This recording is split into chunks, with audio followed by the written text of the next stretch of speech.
우리 호산나 성가대 귀한 찬양 감사합니다. 우리 새해에는 성령 안에서 말씀 위에서 승리하는 우리 저와 여러분 되시기를 주님의 이름으로 축복합니다.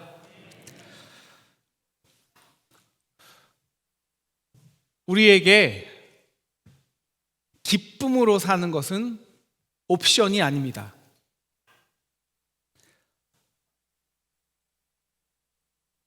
하나님의 명령입니다. 항상 기뻐하라, 쉬지 말고 기도하라, 범사에 감사하라, 이것이 너희를 향한 아버지의 뜻이니라. 여러분도 기쁘게 살고 싶으시죠? 아멘? 네. 근데 인생은 고난의 연속이라고, 그래서 나는 매일 절망하며 고통 가운데 살 것이라고, 여러분 이렇게 절망하며 결단하며 사는 사람이 있을까요? 우리는 다 행복하고 기쁘게 살기 원해요. 제가 이번에 우리 김기석 목사님이 설교 본문을 딱 주셨는데 맨 처음에는 굉장히 당황했거든요. 제 본문하고 똑같아서. 그래갖고 이걸 어떻게 되냐? 우리 2023년 여러분이 요한계시록을 선택해 주셨잖아요. 요한계시록이 어떻게 고난 가운데 기쁨으로 승리하냐, 이것이 주제예요. 그래서 먼저 빌립보서 말씀을 1월 달에 4장 1절 빌립보서 말씀을 봐야지 하고 이렇게 첫 주, 두째 주부터 이렇게 이 1장, 2장, 3장, 4장을 이렇게 작년 11월에 우리 당회 때 먼저 우리 1년 설교 스케줄이 나오잖아요. 정했는데 2주 전에 김기석 목사님이 빌립보서 2장, 3장, 4장을 주신 거예요. 내가 설교 제목을 바꿔야겠구나 라고 바꾸려다가 바꾼 적이 없거든요. 하나님의 섭리가 뭘까라고 생각하다가 이거구나. 하나님께서 2023년은 우리 상동 성도들이 고난과 어려움 중에 정말 기쁨으로 살라고 저에게, 김기석 목사님에게 이렇게 말씀을 결정하게 하셨는 줄을 믿습니다. 그래서 우리 2023년에는 우리 상동교회 다니는 여러분이 우리 교회 때문에 행복하시기를 축원합니다. 복음으로 매일 기쁨이 넘치시기를 축원합니다. 예수님이 나 때문에 나를 너무 사랑하셔서 우리 죄와 죽음을, 고난을 십자가에서 다 담당하시고 승리하신 것을 정말 믿는다면 그 은혜에 대한 우리가 할 수 있는 유일한 반응은 정말 기뻐하며 사는 것입니다. 그래서 오늘 바울은 우리에게 이렇게 말합니다. 너희가 예수 그리스도의 구원을 이루는 삶을 살려면 정말 27절 그리스도의 복음에 합당하게 생활해. 그런데 뭐가 그리스도의 복음에 합당하게 생활하는 것이냐? 28절 말씀이죠. 우리의 삶에 그 고통과 고난을 주는 그 대적들과의 싸움 앞에서 두려워하지 마. 싸워. 그리고 승리해. 기뻐하라는 겁니다. 그래서 18절 나는 기뻐하고 또한 기뻐하리라 선포하며 시작합니다. 그런데 여러분 솔직하게요, 기뻐하는 게 마음대로 되세요? 우리의 부모님이, 참 우리 사랑하는 자녀들이 질병에 걸려 입원했어요. 기뻐할 수 있어요 우리가? 우리 기업에 내 장사하는데 사업의 수익성이 확 떨어지고 감당할 수 없는 부채가 매일매일 쌓여가요.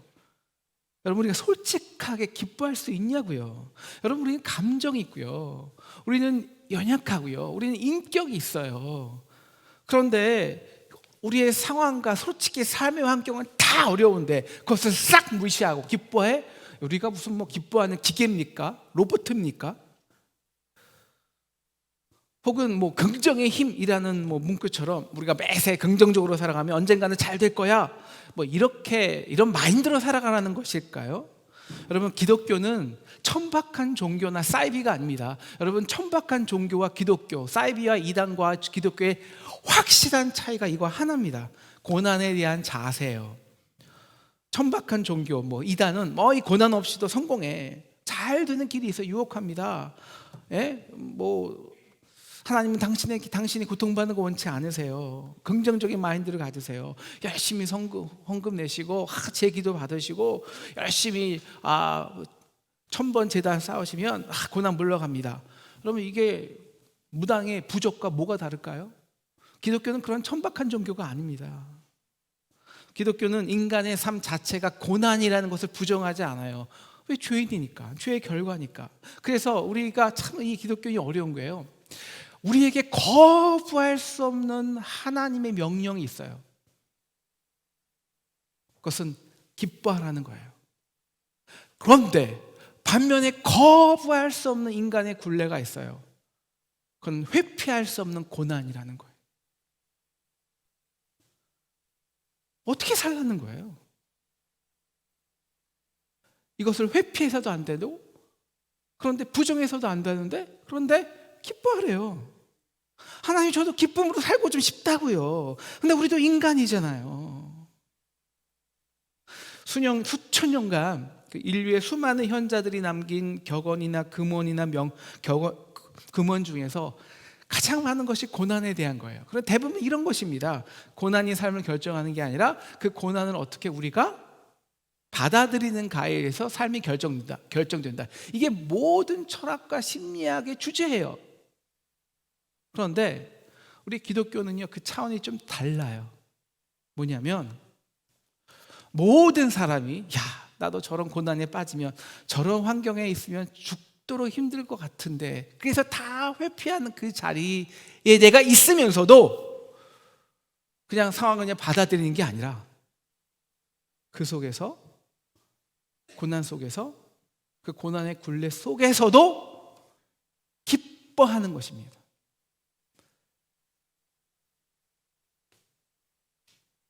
바로 그럴 때 원수가 우리를 얽매이게 하는 그 모든 문제에서, 이 땅의 문제에서 우리가 승리하고, 그래서 참 자유를 누리는 거예요. 이것이 28절 바울이 말하는 우리가 구원받은 자의 증거입니다. 그건 딱 하나요. 우리가, 여러분 구원받았습니까? 딱 하나만 알아요. 우리가 무엇에 기뻐하느냐. 그래서 27절 바울은 우리에게 너 복음에 합당한 생활을 해, 기뻐해 라는 것이죠. 이것이 바울이 빌립보서 전체를 쓴 목적입니다. 1장 12절 형제들아, 우리 함께 읽을까요? 시작. 형제들아, 내가 당한 일이 도리어 복음 전파의 진전이 된 줄을 너희가 알기를 원하노라. 여러분, 바울은 땅끝 선교의 비전을 품고 로마로 가고 싶었습니다. 그런데 쇠사슬에 묶인 채 지금 로마에 가서 감옥 안에 있고 언제 죽을지 모르는 상황이에요. 그런데 바울은 기뻐하라고 20번 이상 권면하는데요. 그 이유는 우리 13절을 보시면, 첫째, 지금 내가 감옥에 있음으로 해서 지금 시위대 간수들에게 복음이 막 전해지는 거예요. 그리고 두 번째, 14절 보면 나의 매임으로 말미암아 어떤 사람들이 오히려 더 주님을 신뢰함으로 하나님의 말씀을 더욱더 담대하게 전하는 거예요. 사람들은 바울이 감옥에 이제 잡혀서 이제 선교 역사가 끝나는 거 아니야 두려웠는데, 오히려 그 연약함에 하나님이 어떤 사람들에게 강력하게 임했다는 거예요. 그래서 주의 말씀에 오히려 부응하게 됐어. 그리고 세 번째, 이제 바울을 시기하는 사람이 있어요. 야, 이때가 좋을 때다. 바울이 했던 모든 업적을 다 깔아뭉개자. 그래서 바울의 양떼를 뺏어오고 바울 대신 초대교회에 영향력을 우리가 세울 때다. 이런 지도자들이 생겨난 거예요. 그래서 그들이 열심히 전도했습니다. 그럼 불평하지 않았을까요? 아니, 하나님, 어떻게 내가 평생 돌에도 맞고 헌신해서 이 교회를 세웠는데 어떻게 한 번도 눈물 흘린 적도 없고 전도한 적도 없는 저 사람들이 홀라당 교회를 차지하는 게 말이 됩니까? 당신이 공의의 하나님입니까? 도대체 나는 그럼 뭐가 됩니까? 라는 불평이 아니라 정말 기쁘다는 거예요. 노력해서가 아니라, 그런 척해서가 아니라 정말. 그 비밀이 뭐냐? 이제 사도 바울은 그 비밀을 이렇게 말합니다. 우리 20장 20절 21절을 함께 읽겠습니다. 20장 21절입니다. 시작. 나의 간절한 기대와 소망을 따라 아무 일에든지 부끄러워하지 아니하고 도리어 전과 같이 온전히 담대하여 살든지 죽든지 내 몸에서 그리스도가 존귀하게 되게 하려 하나니. 21절. 이제 내게 사는 것이 그리스도니 죽는 것도 유익함이라. 이겁니다. 비밀은 어떻게 그 상황에서도 내가 기뻐하냐? 내가 살든지 죽든지 그럼 별로 상관없게 됐고, 중요한 건 내 몸 안에서 그리스도가 존귀하게 되려 하나니. 우리 한번 따라해 주시겠습니까? 내가 살든지 죽든지, 내가 살든지 죽든지. 여러분, 요것을, 이것은 사단은 어떻게 우리에게 심어 놓냐면요, 바로 이거예요. 너 살래 죽을래? 사단은 우리에게 항상 이렇게 프레임을 딱 가둬놔요. 너 살래 죽을래?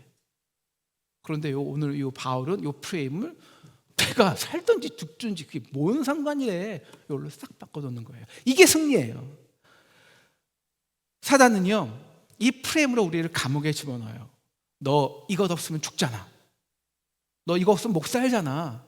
모름지기 남자가 돈 없으면 산송장이거든. 내가 지금 회사에서 어떻게 노력해서 지금의 자리까지 왔는데, 그 자리가 내 자리에 내 인생의 전부인데 그 자리를 포기하라고?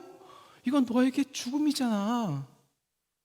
야, 내가 지금까지 내가 어떻게 살아서 그 명예를 지켰는데, 이 자존심인데 그거 없으면 너 아무것도 아니잖아. 너 살래 죽을래? 여러분, 이 프레임에 싹 빠지잖아요. 그러면 그때부터 모든 삶이 고난이에요. 기쁨이 없어요. 우리 인생이 이 프레임 안에, 우리 인생의 기쁨이 이 프레임 안에 갇혀요. 그래서 우리 뭐 주식 투자한 사람들은 막 우리 갑자기 보면은 다 빨간색이면 뭐 내 인생이 정말 빨간색 된 것 같처럼 막 환히 오르다가 갑자기 다 떨어지면 그냥 매일매일 죽은 것 같은, 진짜 죽은 것 같은 삶을 살아요. 어떤 사람은 그냥 오늘 회사에서, 직장에서 누가 한 말 격려해 줬다고, 좋은 말 해줬다고 막 기분이 업되다가 갑자기 친구가 그리고 애인이 한마디 했단 말에 그냥 하루 모든 인생 기분이 잡쳐버려요. 이자날 어떤 사람들은 막 아파트 가격 오르면 좋았다가 지금 막 이자 날 때마다 상송장 치르는 기분이 든단 말이에요. 이게 사단의 프레임이거든요. 너 살래 죽을래? 좋아하는 친구가 나에게 상처 주었다고 그 요만한 말 한마디에 마치 내 인생의 기쁨이란 건 다 사라진 것처럼 방 안에 갇혀서 나오지 않는 사람이 있다는 거예요. 상사의 말 한마디에 내 존재의 가치가 뿌리처럼 흔들려 버려요. 그래서 우울증 약을 탈고 사는 사람들이 그렇게 많아요. 젊은 직장인 중에. 여러분, 이것이 감옥이에요. 감옥. 너 살래 죽을래? 이 감옥 안에서는 진정한 기쁨을 못 누려요. 모든 것이 가변적이게 되고 조건적이 돼요. 그래서 우리 존재라 마치 바람에 나는 겨와 같이 가벼워져요. 모든 것이 일희일비하고 항존하는 기쁨이 없어요. 그래서 오늘 바울이 말하는 참 기쁨이 뭐냐면, 내가 살든지 죽든지 뭔 상관이래. 여러분, 우리에게 죽음이 뭔가요? 네, 똑같아요. 그동안 내가 쌓아놓은 그 명예, 그 노력, 그 공덕, 그 자리, 내가 살아가는 사람, 이런 것들이 그냥 사라져버리는 것들이에요. 이거 없으면 죽을 것 같잖아요. 그런데 이것을, 이 사단의 감옥을 한꺼번에 싹 부셔버리는 거죠. 내가 살든지 죽든지. 근데 어떻게 우리가 이거 없으면 죽을 것 같이 두려워하던 사람들이 어떻게 담대히 내가 살든지 죽든지 말을 할 수 있냐고요. 이 비결이 뭐냐고요. 오늘 이 비결이 능력이에요. 이것이 핵심이에요. 그 비결은 한번 따라해 주시겠습니까? 20절입니다. 20절, 내 몸에서부터 같이 할게요. 시작. 내 몸에서 그리스도가 존귀하게 되게 하려 하나니. 비결입니다. 내 몸에서 그리스도가 존귀하게 되는 것.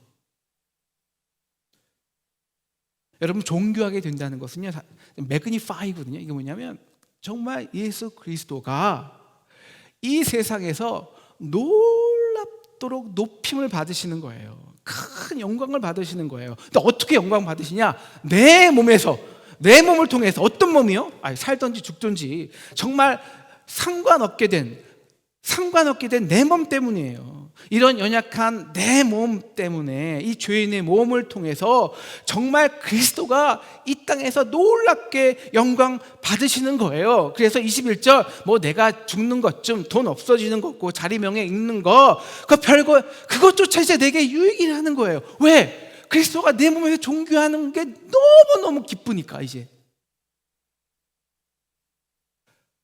그래서 비결은 아주 간단한 공식이에요. 근데 간단한 원리인데, 이게 오늘 이 그리스도인의 삶이란 아주 간단하고 단순한 건데 이게 놀라운 거라니까요. 왜? 이게 기뻐지니까. 진짜 능력이죠. 죽을 것 같은 내 몸을 통해서 모든 사람은 이 상황이라면, 이 처지라면 다 죽을 것 같이 감옥에 있는데 나는 그 감옥 안에서도 바울과 같이 정말 기쁨이 넘치는 거예요. 왜? 이런 나를 통해서도 우리의 고민이 뭐예요? 야, 내가 가치가 뭘까? 나의 가치는 어떤 삶을 살아야 될까? 이게 우리의 존재의 항상 고민인데, 그런 나의 삶을 통해서 정말 예수 그리스도가 놀랍도록 높임을 받는 거예요. 내 이웃들이, 내 자녀들이, 이 땅에서 예수를 몰랐던 사람들이 내 몸을 통해서, 나의 사역을 통해서, 나의 존재를 통해서 예수 그리스도를 알아가고 그 은혜를 알고 그 사랑을 알고, 사랑을 알아 눈물을 흘리고 하나님께 프레이즈 더 로, 감격하고 감사하고 찬양을 하는 거예요. 내 목전 앞에서 벌어져요. 이것이 이제는 내게 너무나도 감당할 수 없는 기쁨이 되어버렸다는 거예요. 이게 능력이라는 거예요. 그래서 드디어 하나님께서 우리에게 항상 기뻐하라는 명령과 이 고난이라는 거부할 수 없는 인간의 굴레 사이에서 드디어 평화를 얻은 거예요. 이제 고난 속에서도 억지가 아닌, 노력이 아닌, 율법이 아닌 진정 기쁨으로, 감사함으로, 만족함으로 신앙생활하는 거예요. 그래서 너 죽을래 살래, 이 사단의 프레임을 승리했다는 거예요. 내가 뭐 죽든지 살든지 상관없는데, 죽어도 내가 유익한데, 사단은 이렇게 하면 우리에게 살 거라고, 너 이렇게 해야 즐겁게 살 수 있어, 우리에게 심어준 것들이 있죠.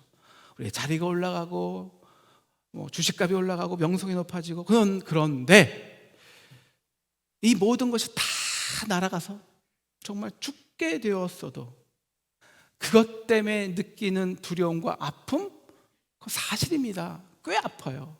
그런데 그 죽음으로, 내 죽음으로 인해서 그분이 세상에서 높임 받는 것이 이제는 감당할 수 없는 기쁨이 되었어요. 훨씬 더 커요. 훨씬 더. 그래서 내가 살든지 죽든지 이게 별로 상관이 없어진 거예요. 죽을 것 같은 삶이 이제 진짜 살 것 같은, 생명 가득한 삶으로 바뀐 거죠. 아마 이것은 좀 예를 들면 여러분이 확 이해하실 것 같아요. 제 친구가 있어요. 뭐 정말 이 4살 때부터 친구인데, 우리 아버님이 부천에 있는 성산교회에서 내리교 올 때부터 이제 같이 따라온 친구거든요. 근데 그 친구는 공부를 참 잘했어요. 저는 뭐 국민학교 때까지는 거의 꼴등했어요, 반에서. 진짜로요. 우리 어머니가 공부도 안 가르치고 사립분에서 AB 뭐 가나다도 모르고 들어갔거든요. 그것도 7살에. 근데 그 친구는 매일 반에서 1등 하는 거예요. 그래서 우리 선생님이 초등학교 3학년인데 우리 담임 선생님이 저를 불러요. 그래서 야, 그 친구가 이름이 이제 용석이라고 합시다.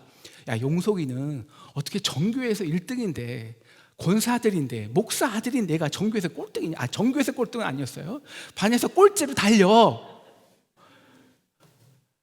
그 친구가 그래서 중학교 때 인천에서 1등해서 고등학교 들어갔고요. 대학교도 서울대 들어갔어요. 근데 그 친구가 이제 대학 때 4학년 때인가 이제 인도네시아 단기 선교를 갔는데, 처음에 이제 한 조그만한 남자아이를 눈에 띈 거예요. 찬양도 안 하고 정말 영혼 없는 아이처럼 삐싹 말려갖고 주위에 아무도 없어요. 근데 일주일 동안 선교팀들이 같이 찬양도 하고 밥도 같이 먹고 놀아주기도 하고 장난도 치고 같이 예배했대요. 그리고 마지막 밤인데 드디어 앉아만 있던 이 아이가 일어나서 Praise the Lord, 주께 생명이 있는 찬양을 하는 거예요. 그리고 이제 마지막 날 그 친구가 그 아이를 붙들고 기도해 주는데 그 아이의 눈에서 정말 눈물이 나면서 아멘, 아멘, 예수를 영접하는 거예요. 근데 그 순간 그 친구의 말이 그의 자신에게는 정말 감당할 수 없는 기쁨이 되어서요, 도저히 그 자리에 있을 수가 없댔어. 그래서 기도하는 가운데 뛰쳐나왔대요. 그리고 얼마 있다가 다시 들어간 거예요. 그래서 기도해 주는 거예요. 그리고 한국에 다시 왔는데 그 감동과 기쁨이 사라지지 않아서 감당할 수 없는 거예요. 그리고 이제 더 무서운 거, 그 기쁨이 사라질까 봐. 그래서 몇 주 뒤에 또 다시 단기 선교를 갔어요. 또 다시. 그리고 대학을 졸업하고 서울대를 나왔지만 바로 감신을 갔어요. 그리고 졸업하자마자 인도네시아 선교사로 가서 지금까지 20년 동안 선교사로 있어요. 그 친구의 삶을 보면 고난이에요. 정말 고난. 야, 나라면 저기 같을, 저도 비슷한, 저는 제가 목사 되기 싫어서 이런 거와 비교도 안 되는. 너 어떻게 있을까요? 기쁨이 그를 감당하게 하는 거거든요. 기쁨이. 어제 송축석 선교사님하고 통화를 했습니다. 이제 33년이 거의 되셨다고 해요. 맨 처음에는 자녀 3명 낳을 때까지 사모님에게 여권을 숨겨 놓으셨대요. 왜? 도망갈까 봐. 왜? 그게 정말 인간적으로 내가 거기 살 수 있는 것 같은 삶이 아니니까요. 그리고 솔직히 저한테 어저께는, 목사님, 저 솔직히요, 하루에도 몇 번씩 한국 가고 싶어요. 다 때려치고. 죄송합니다. 정말 몸도 아프고요. 특히 몸이 아플 때마다. 그리고 몇 번씩 그리운 가족들에게 돌아가고 싶고, 거기에서 이제는 편히 쉬고 싶다고 해요. 그런데도 못 간대요. 어떨 때. 근데 거기에 이제 정말 가난한 아이들이 오지 않습니까? 거기는 선교사님 아니면 그 아이들은 정말 병에 걸려 죽을 수도 있고요. 정말 아무 존재가 아닌 아이들이에요. 근데 교회에 와서 복음을 알고 예배를 드리고, 무엇보다 학교를 다니고 성장을 하고, 그래서 졸업을 하고 케냐 사회에서 어엿한 성숙한 그리스도인이 되어 살아 돌아오는 거예요. 아이를 데리고. 그러면 그게 너무 기쁜. 가야지, 내일 갈까? 그러다가도 그 아이 한 명만 오면 그 기쁨 때문에 내가 뭐라고, 이 죽을 몸, 여기 있으면 어차피 다 죽어지고 아파지고 다 죽는데 우리는 그것 때문에 그리스도가 이 땅에서 존귀하게 되고 그 아이들이 하나님의 기쁨이 되는 거 보면은 그냥 오늘 가고 싶다가도 다시 하나님, 여기가 내 자리지. 그래서 지금까지 그 자리를 지킨다는 거예요. 왜? 노력해서요? 억지로요? 아니요. 때때려 주시는, 하지만 감당할 수 없는 기쁨.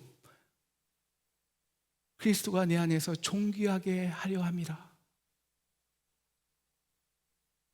그래서 내가 사나 죽으나 여기서 죽든지, 그래서 여기서 죽는 게 낫지, 이 마음이 드는 거예요. 바울이 말하는 것이죠. 야, 너희가 내가 지금 감옥에 있고 곧 죽을 수 있다는 소식을 들으면서 나를 걱정하는 거 알아. 야, 우리 바울이 감당했던 사역이 다 사라지는 거 아니야? 이제 바울이 죽으면 우리는 어떡하지? 바울은 어떡하라고? 괜찮아. 모두가 내가 감사하고 만족하지 못할 것 같은 그 상황이라도 나는 지금 정말 감사하고 기뻐하게 되었다고. 왜? 복음이 진전됨으로. 왜? 그리스도가 세상에서 높임을 받고 지금 영광을 받으시고 계시다고, 이 로마에서 그렇게 영광을 받으시고 계시다고, 그리스도가 존귀하게 되셨다고, 나로 인해서 영광 받으셨다고, 이것이 이제 나에게는 너무나 감당할 수 없는 기쁨이 되었다고. 그래서 기쁨의 목사죠, 존 파이프 목사는 이렇게 말합니다. 내 죽음으로 인해 그리스도가 존귀하게 나타날 때는 이 세상에 우리에게 줄 수 있는 그 어떤 즐거움보다 그분으로 인해 더 큰 기쁨과 만족을 누리기 때문이다.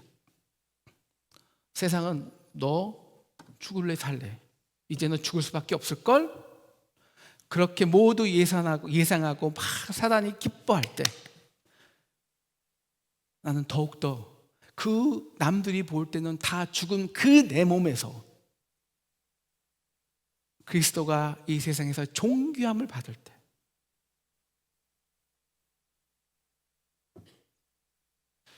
내 안에서, 다른 데가 아니라 내 안에서 그리스도께서 가장 높이 영광 받으시는 거예요.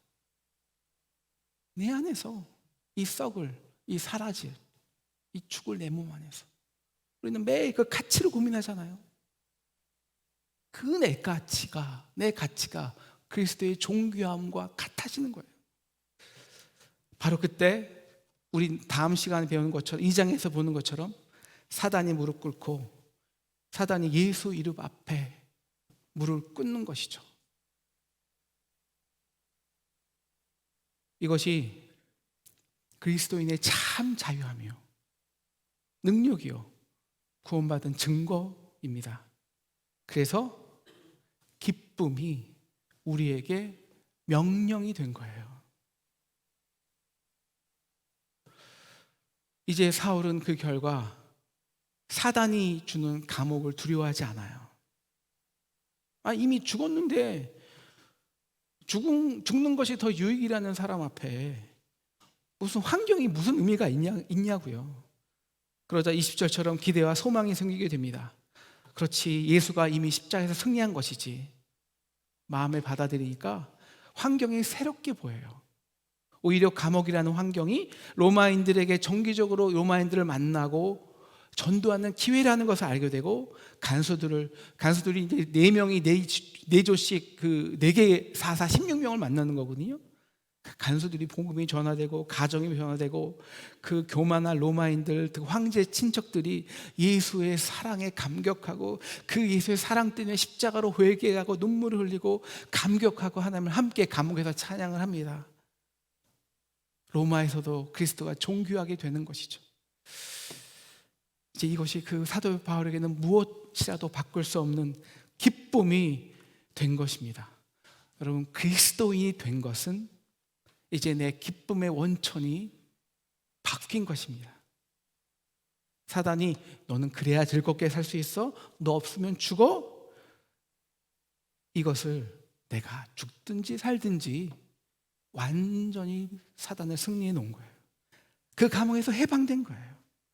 그래서 사도 바울은 로마서 6장 8절에서 복음을 이렇게 말하죠. 간단히 그리스도와 함께 죽었으면 그와 함께 살 줄을 믿나니, 네, 예수는 그 십자가에서 우리의 죽음을 대속하시고 우리의 육체와 연합하셔서 대신 죽으셨습니다. 그런데 죽고 끝났냐? 아니요, 살으셨습니다. 그런데 그가 산다고 할 때 그만 산 것이냐? 아니요, 그가 우리와 연합해서 죽으셨으니 그가 살았을 때도 우리도 함께 산 것이 아니냐. 그런데 어떻게 우리가 그 삶을 살 것 같은 그 생명을 누리냐? 사단이 너 죽을래 살래? 그 감옥에서 어떻게 해방되냐? 바로 그와 함께 더 적극적으로 죽음으로 내 몸에서 십자가의 부활의 증거되면 내 죽을 몸에서 이 땅의 많은 사람들에게 그리스도의 존귀함이, 그들이 어떻게 예수 그리스도가 그들을 사랑하시는지,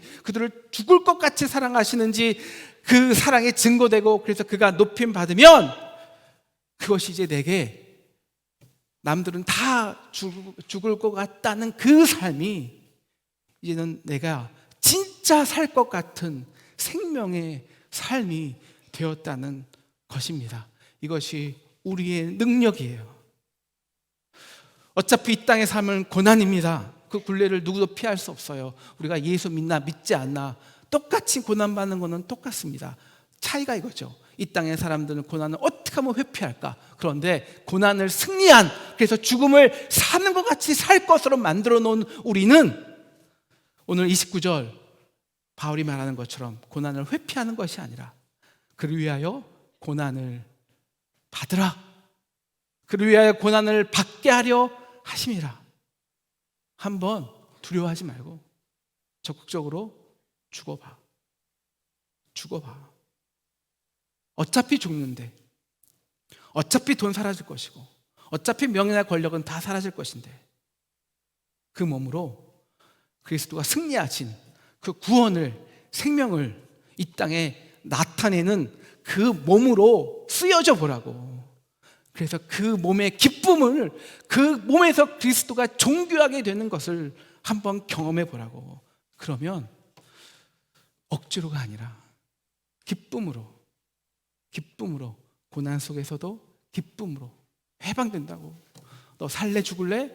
이것을 내가 사나 죽으나 완벽히 승리한다고. 사랑하는 상동 성도 여러분, 이제 내일부터 3일 동안 이 기쁨의 잔치가 열립니다. 제가 김기성 목사님이 이제 2주 전쯤 부흥의 본문과 주제를 봤는데 소름이 돋았어요. 오늘 고난 속에서, 고난 가운데 솟아나는 기쁨. 우리 2023년에는 우리 살래 죽을래 이 사단의 프레임에서 이 고난 가운데 기쁨으로 승리하는, 내가 살든지 죽든지 그 어떤 상황 속에서라도 그리스도가 내 몸에서 존귀케 되어 진정한 기쁨으로 이 사단을 승리하는 한 해 되시기를 주님의 이름으로 축원합니다.